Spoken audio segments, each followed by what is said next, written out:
حضرت عیسیٰ علیہ السلام کے دور میں آپ علیہ السلام کے زمانے کی بات ہے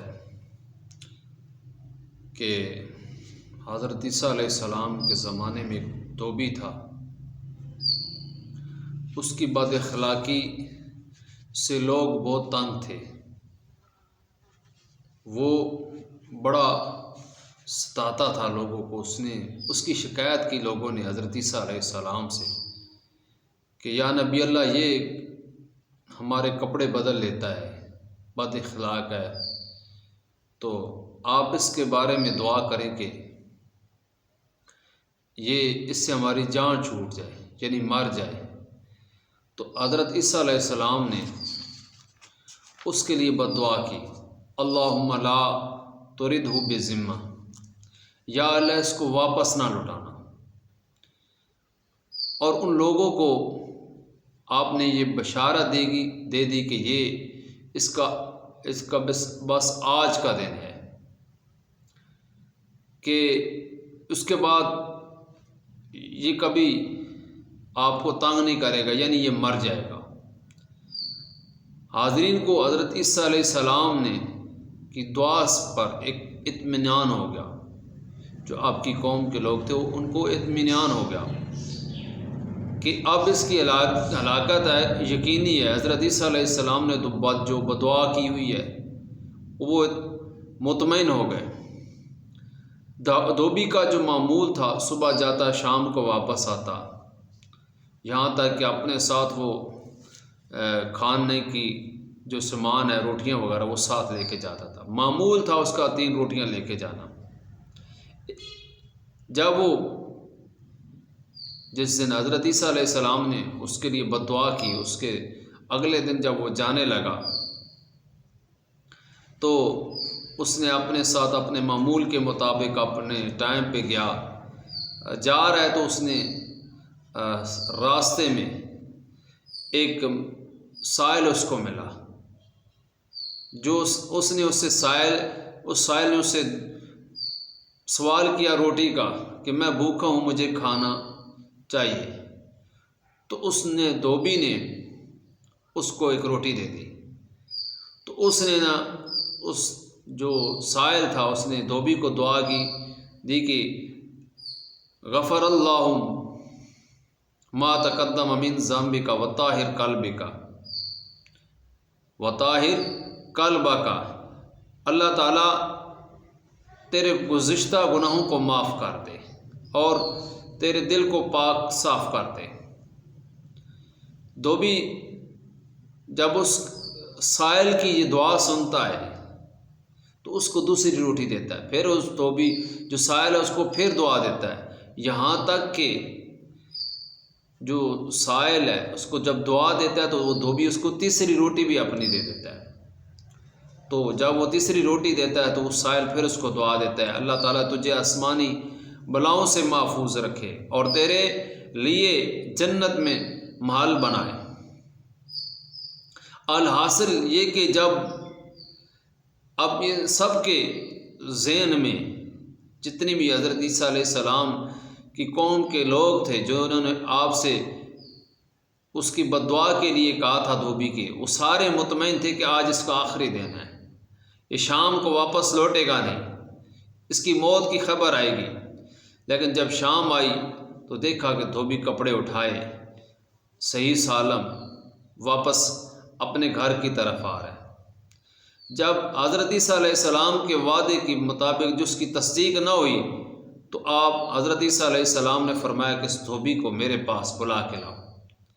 جب وہ دھوبی پاس آیا تو حضرت عیسیٰ علیہ السلام نے فرمایا کہ بتا تو نے آج کون سا نیک کام کیا ہے؟ تو دھوبی نے کہا کہ اور تو کچھ نہیں یا نبی اللہ، صرف ایک سائل ملا تھا کھانا، اس نے مانگا تھا، بھوکا تھا تو میں نے اس کو کھانا دے دیا، یہاں تک کہ میرے پاس 3 روٹیاں تھیں تو میں نے اس کو وہ 3 روٹیاں دے دی۔ تو حضرت عیسیٰ علیہ السلام نے اسے کہا کہ جو تمہارے پاس جو یہ گٹھلی ہے جس میں تمہارے کپڑے ہیں، یہ نکالو، اس کو کھولو۔ جب اس نے کھولا نا تو اس کی گٹھلی میں ایک سانپ جس کے منہ میں لوہے کی لگام لگی ہوئی تھی۔ تو حضرت عیسیٰ علیہ السلام نے اس سانپ پر توجہ فرمائی تو اس سے پوچھا کہ سانپ تو ادھر کیسے آیا ہے؟ تو سانپ نے جواب دیا کہ جب آپ نے بد دعا کی تھی تو مجھے اللہ تعالیٰ نے بھیجا تھا کہ اس کو ڈسنے کے لیے، تو جب میں آیا تو پیچھے میرے ایک اور فرشتے کی اللہ تعالیٰ نے ڈیوٹی لگا دی، وہ ایک لوہے کی لگام لے کے آیا تو میرے منہ میں ڈال دی۔ تو حضرت عیسیٰ علیہ السلام نے اس دھوبی سے کہا کہ تمہارا جو یہ نیک عمل ہے، جو تو نے صدقہ کیا ہے، تو نے بھوکے کو کھانا کھلایا ہے، اس وجہ سے اللہ تعالیٰ نے تمہاری زندگی لمبی کر دی، تمہاری عمر میں برکت ہو گئی۔ تو اور کچھ نہیں، آپ اپنا کام شروع کر اور اپنے کام شروع کر، اور جو تیرے گناہ ہیں جو تم نے صدقہ کیا ہے، وہ جو گزشتہ گناہ تھے وہ تمہارے ختم ہو گئے ہیں، اب تیری عمر میں برکت ہو گئی ہے۔ یہ وجہ کیا تھی کہ جو صدقہ ہے، خیرات ہے، یہ موت کو بھی ٹال دیتی ہے۔ تو ہم صدقہ اکثر ہم یہ کرتے ہیں، تو جو لوگ نہیں کرتے ان کو بھی چاہیے کہ وہ صدقہ خیرات کیا کریں۔ پھر آپ صلی اللہ تعالیٰ علیہ وسلم نے فرمایا کہ بندہ ایک نیکی کرتا ہے نا تو اس کو 10 گنا ملتا ہے۔ تو حضرت مولا علی رضی اللہ تعالیٰ عنہ ان کو 6 کے بدلے 60 نیکیاں ملی۔ کیسے کہ ایک مرتبہ حضرت علی ابھی جا رہے تھے بازار میں غلہ خریدنے کے لیے، آپ کے پاس ایک چادر تھی، وہ آپ بازار میں بیچنے کے لیے جا رہے تھے، وہ آپ نے 6 درہم کے بدلے جب فروخت کر دی، راستے میں ایک سائل ملا، اس نے سوال کیا کہ مجھے، یعنی اس نے جو سوال کیا اس کے مطابق حضرت علی رضی اللہ تعالیٰ عنہ نے وہ 6 درہم اس کو دے دیے۔ یہ بھی نہ سوچا کہ گھر میں بھوک پیاس ہے، ان کے لیے بھی کچھ کرنا ہے، لیکن رائے خدا کر دیے۔ جب آپ بازار میں جا رہی ہیں تو کیا دیکھتے ہیں کہ حضرت جبریل علیہ السلام ایک اعرابی کی شکل میں آئے اور کہا کہ ایک ناکہ مجھ سے لے لیجئے۔ آپ کے سامنے آئے اور کہنے لگے کہ اے علی، اگر ناکہ خریدنا چاہو تو خرید لو، پیسے کی کوئی بات نہیں، پیسے بعد میں دے دینا۔ حضرت علی رضی اللہ تعالیٰ عنہ نے وہ ناکہ خرید لی 100 درہم کی۔ جب 100 درہم کی خریدی تو اب جا رہے ہیں بازار میں، اب اس کو بیچنے کے لیے، تو آگے سے حضرت میکائیل علیہ السلام پھر ایک اعرابی کی شکل میں آئے تو آ کے آپ سے کہتے ہیں کہ یہ ناکہ مجھے دے دے، میں خرید لیتا ہوں۔ جب حضرت علی رضی اللہ تعالیٰ عنہ نے وہ کہا کہ ٹھیک ہے، تو وہ حضرت میکائیل علیہ السلام نے وہ 160 درہم کی وہ ناکہ خرید لی۔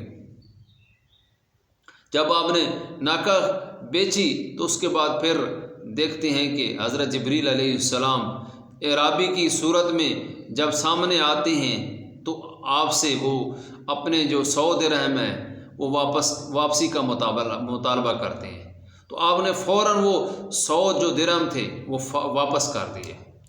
جب واپس کر دیے تو اب 60 درہم بچ گئے۔ اب گھر آ کر واپس آتے ہیں تو حضرت بی بی فاطمہ رضی اللہ تعالی عنہ کو جب آپ وہ 60 درہم دیتے ہیں تو آپ سے وہ پوچھتی ہیں کہ یہ کیسے آئیں؟ تو حضرت علی رضی اللہ تعالیٰ عنہ نے فرمایا کہ یہ میں نے اللہ سے تجارت کی ہے۔ تو حضرت فاطمہ رضی اللہ تعالیٰ عنہ کو جب یہ واقعہ بتایا تو ساتھ ہی آپ صلی اللہ تعالیٰ علیہ وسلم کی خدمت میں بھی یہ سارا واقعہ سنایا۔ تو آپ صلی اللہ تعالیٰ علیہ وسلم نے فرمایا کہ علی، جو ناکہ بیچنے والا تھا نا، وہ حضرت جبریل علیہ السلام تھے، اور جو ناکہ خریدنے والے تھے وہ حضرت میکائیل علیہ السلام تھے۔ کیا وجہ؟ کہ حضرت علی رضی اللہ تعالی عنہ نے اللہ کی راہ میں 6 درم خیرات کیے تھے۔ ایک سائل کو 6 درم اس نے سوال کیا تو اس کو دے دیے، تو اللہ نے 6 کے بدلے 60 نیکیاں عطا فرمائی۔ حضرت شیر خدا علی المرتضیٰ کرم اللہ وجہہ نے 6 درم اللہ تعالیٰ کی راہ میں خرچ کیے، مگر انہیں 6 کے بدلے 60 درم مل گئے۔ قرآن مجید فرقان حمید کے اندر ارشاد ہے، من جاء بالحسنۃ فلہ عشر امثالھا، کہ جو ایک نیکی لائے تو اس کے لیے اس جیسی 10 نیکیاں ہیں۔ سنا ہے کہ آپ نے راہ خدا میں خرچ کرنے سے مال کم نہیں ہوتا، بلکہ مال اور زیادہ ہوتا ہے، بڑھتا ہے۔ کچھ لوگ ایسے ہیں جن کے پاس مال ہے مگر وہ اس کی زکوٰۃ نہیں کرتے، صدقات و خیرات نہیں کرتے کہ کہیں کم نہ ہو جائے۔ قرآن مجید فرقان حمید سے ثابت ہے کہ مال کم نہیں ہوتا بلکہ بڑھتا ہے۔ حدیث سے مصطفیٰ صلی اللہ تعالی علیہ وسلم سے ثابت ہے کہ مال کم نہیں ہوتا بلکہ بڑھتا ہے۔ تو معزز سامعین، صدقات و خیرات کو اپنا وتیرہ بنا لیں، زکوٰۃ لازمی ادا کریں۔ ہمیں چاہیے کہ جو اللہ پاک کا فرمان ہے اور حدیث مصطفیٰ صلی اللہ تعالی علیہ وسلم کے جس طرح فرمان ہے، میرا آج یہ آپ تیسرا درس ہے صرف اور صرف زکوٰۃ صدقات و خیرات کے اوپر۔ تو ہمیں یہ کوشش کرنی چاہیے کہ اللہ کی راہ میں زیادہ سے زیادہ صدقہ خیرات کریں، زکوٰۃ ادا کریں۔